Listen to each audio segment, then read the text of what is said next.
Hi friends, welcome to my channel.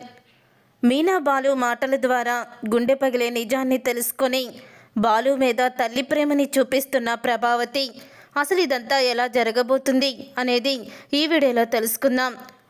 మీనాకైతే ఇంట్లో వాళ్ళందరూ కూడా పని అప్పచెప్తూ ఉంటారు.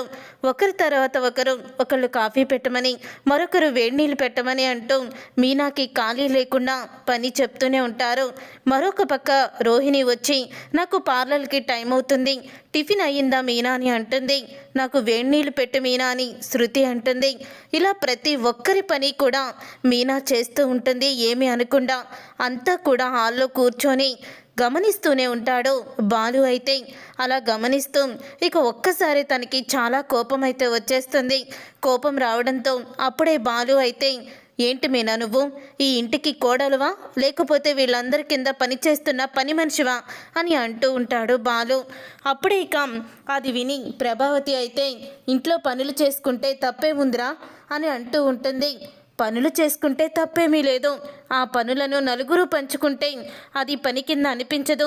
ఇంట్లో ప్రతి ఒక్కరూ కూడా 10 మంది ఉన్న ఇంట్లో ఒక్కొక్కరికి ఒక్కొక్కలాగా పని చేయాల్సి వస్తుంది. నా భార్య తని మనిషే కదా, తనకేమన్నా 4 చేతులు ఉన్నాయా, అయినా ఇంత చాకరీ చేయించుకోవడానికి మీకు సిగ్గు లేదా అని అడుగుతూ ఉంటాడు బాలు. అప్పుడే ఇక ప్రభావతి అయితే రోహిణి పార్లర్కి వెళ్తుంది. అలాగే శృతి డబ్బింగ్ చెప్పడానికి వెళ్తుంది. మనోజ్ జాబ్కి వెళ్తాడు, వాడేమో రెస్టారెంట్కి వెళ్తాడు. వీళ్ళందరూ వెళ్ళిపోయాక ఖాళీగా ఉండి మీ ఆవిడ ఏం చేస్తుంది, కూర్చొని ఉండడమే కదా అని అంటూ ఉంటుంది ప్రభావతి.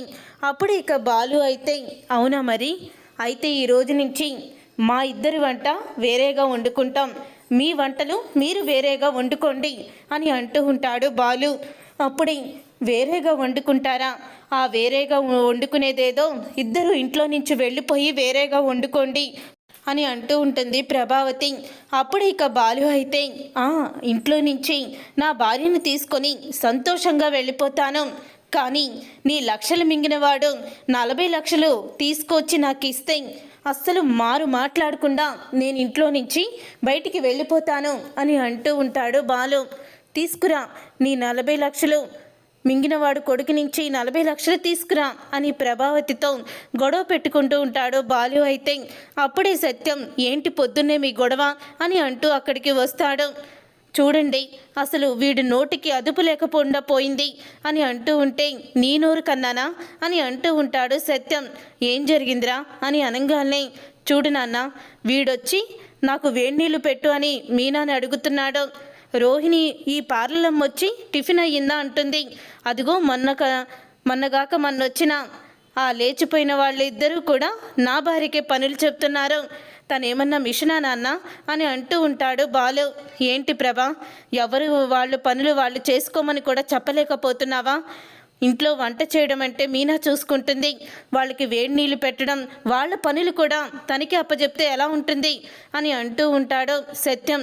చేస్తుంది కదా అని మరి అంత దారుణ పనులు చెయ్యకూడదు అని సత్యం అయితే ఇక అందరినీ పిలుస్తాడు. సత్యం అందరినీ పిలిచి అంటూ ఉంటాడు, ఎవరి పనులు వాళ్ళే చేసుకోండి, అంతే తప్ప మీనాకి మాత్రం ఏ పని అప్పచెప్పొద్దు, మీనా వంట పని చూసుకుంటుంది కదా, తను వంట పని చేస్తుంది అని అంటూ ఉంటాడు సత్యం. ఇక సరేనని అందరూ కూడా ఇక అక్కడి నుంచి వెళ్ళిపోతారు. తర్వాత ఇక మీనా అయితే గదిలో కూర్చొని అంటూ ఉంటుంది బాలుతో, మీ అమ్మగారు చెప్పినట్టు మనం ఇంట్లో నుంచి వెళ్ళిపోదామండి అని అంటూ ఉంటుంది మీనా. అప్పుడు ఇక బాలు అయితే, మీనా ఇంట్లో నుంచి వెళ్ళిపోవాలని నాకు లేదు మీనా అని అంటూ ఉంటే, అసలు ఎందుకండి మీకు ఇంటి మీద అంత ప్రేమ, మీ అమ్మ మిమ్మల్ని ఏనాడైనా కొడుకుగా చూసిందా, ఎప్పుడూ కూడా ఏదోటి అంటూనే ఉంటారు, కనీసం బయట వాళ్ళకి ఇచ్చే మర్యాద కూడా మీకు ఇవ్వరు అని అంటూ ఉంటుంది మీనా. అప్పుడే ఇక బాలు అయితే చెప్తూ ఉంటాడు, చిన్నప్పటి నుంచి మా అమ్మ ఎప్పుడూ కూడా నన్ను ప్రేమగా చూడలేదు మీనా అని బాలు అయితే అంటూ ఉంటాడు. అప్పుడే అక్కడే తలుపు చాటు నుండి వింటూ ఉన్న ప్రభావతి అయితే అది విని ఇక తను తలంచుకుంటుంది. ఎందుకండి మీరంటే అంత పగ అత్తయ్య గారికి అని మీనా అడుగుతూ ఉంటుంది. చిన్నప్పుడు నేను పుట్టినప్పుడు మా నాన్నకి యాక్సిడెంట్ అయ్యింది, నా జాతకం చూపిస్తే నా వల్ల ఇంట్లో ఎవరొకరికి ప్రాణగంధం ఉంటుందని, నేను ఇంట్లో ఉండకూడదని చెప్పారు. అదే నమ్మిన మా అమ్మ అప్పటి నుంచి కూడా నా మీద ద్వేషాన్ని పెంచుకుంది. దానికి తగ్గట్లే నేను ఇంట్లో ఉన్నంతసేపు కూడా ఇంట్లో ఏదోటి జరుగుతూనే ఉండేది. అందుకని మా అమ్మ భయపడుతూ నన్ను మా నాన్నమ్మ దగ్గర అక్కడే ఉండమని అక్కడికి పంపించేసింది. ఒకరోజు నన్ను చూడాలని అందరూ కూడా వచ్చారు. ఆ వచ్చిన రోజు మా పెద్దన్నయ్య, ఈ మనోజ్ గాడు అందరం కూడా చెరువు దగ్గరికి వెళ్ళాము. అలా చెరువు దగ్గరికి వెళ్ళిన తర్వాత అప్పుడే ఇక నేను ఈత కొడుతున్నాను. నాకు చెరువు బాగా అలవాటు, కానీ మా పెద్దన్నయ్యకి ఈత రాదు. మనోజ్ గాడు నన్ను చూసి నాతో పాటు సమానంగా ఈత కొట్టమని మా పెద్దన్నయ్యని బలవంతం చేశాడు.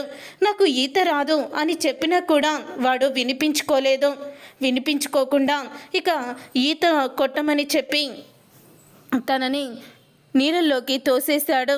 మా అన్నయ్య అప్పుడు ఆ నీళ్ళ తాకిడి తట్టుకోలేక అప్పుడే చెరువులో నీళ్లు పొంగిపోవడంతో చనిపోయాడు.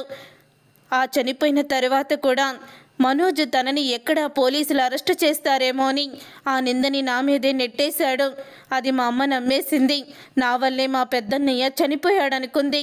ఇక మా అమ్మ నన్ను అలా అసహించుకుంటే తట్టుకోలేక నేను పోలీసులతో పాటు వెళ్ళిపోయాను. నేను పోలీసులతో నిజం చెప్పకపోవడానికి కారణం, నేనుంటే మళ్ళీ ఇంట్లో ఎవరికైనా ప్రమాదం ఉంటుందేమని భయమేసి అని బాలు అయితే తన బాధని మీనా ముందు చెప్పుకుంటాడు. అప్పుడే ఇక బాలు మీనల మాటల ద్వారా చిన్నప్పుడు తన పెద్ద కొడుకుని చంపేసింది మనోజ్ అని నిజం తెలుసుకొని ఒక్కసారి కుప్పకూలిపోతుంది ప్రభావతి. ఇక కుప్పకూలిపోతూ మనోజ్ ఇంత ద్రోహం చేస్తాడా అని ఇక మనోజ్ దగ్గరికి వెళ్తుంది. రే, చిన్నప్పుడు పెద్దన్నయ్య చావుకి కారణం ఎవర్రా అని అడుగుతూ ఉంటుంది ప్రభావతి మనోజ్ని. అప్పుడు ఇక మనోజ్ అయితే బాలుగాడే కదమ్మా అని అంటూ ఉంటాడు. అప్పుడే మనోజ్ చంప పగలగొట్టి ఇప్పుడు నిజం చెప్పరా అని అంటూ ఉంటుంది ప్రభావతి. అప్పుడే ఇక మనోజ్ అయితే నేనేనమ్మా అని నిజాన్ని బయట పెడతాడు. అది విని ఒక్కసారి షాక్ అయిపోతూ ఉంటుంది ప్రభావతి. ఇంకా వాడే నా పెద్ద కొడుక్కి చావుకి కారణం అనుకొని వాణ్ణి నేను అసలు కొడుకుగా కూడా చూడలేదు కదరా, నిన్నే కదరా నేను నెత్తిన పెట్టుకొని పూజించినట్టు చేశాను అని అంటూ ప్రభావతి అయితే బాధపడుతూ ఉంటుంది. తర్వాత ఇక బాలు అయితే టెర్రస్ మీదకి వెళ్తాడు. టెర్రస్ మీద పడుకుంటాడు. అలా నిద్రపోతున్న బాలు దగ్గరికి వెళ్ళి తన తల నిమురుతో నీకు చాలా ద్రోహం చేశాను నాన్న అంటూ కుమిలిపోతూ ఉంటుంది ప్రభావతి. ఇక ప్రభావతి బాలు దగ్గరికి వెళ్ళి తన తల్లి ప్రేమని చూపిస్తూ ఉంటుంది. చూసారుగా ఫ్రెండ్స్, రాబోయే కథలో ఖచ్చితంగా ఇలాగే జరగబోతుంది. మరి ఇలాగే జరగాలని మీరైతే కోరుకుంటున్నారా? అయితే వీడియోని తప్పకుండా లైక్ చేసి ఛానల్ని సబ్స్క్రైబ్ చేసుకొని పక్కనే ఉన్న గంట సింబల్పై ఆల్ని క్లిక్ చేయండి. అప్పుడే మేము పెట్టే ప్రతి వీడియో మీరు మిస్ కాకుండా చూసేయవచ్చు.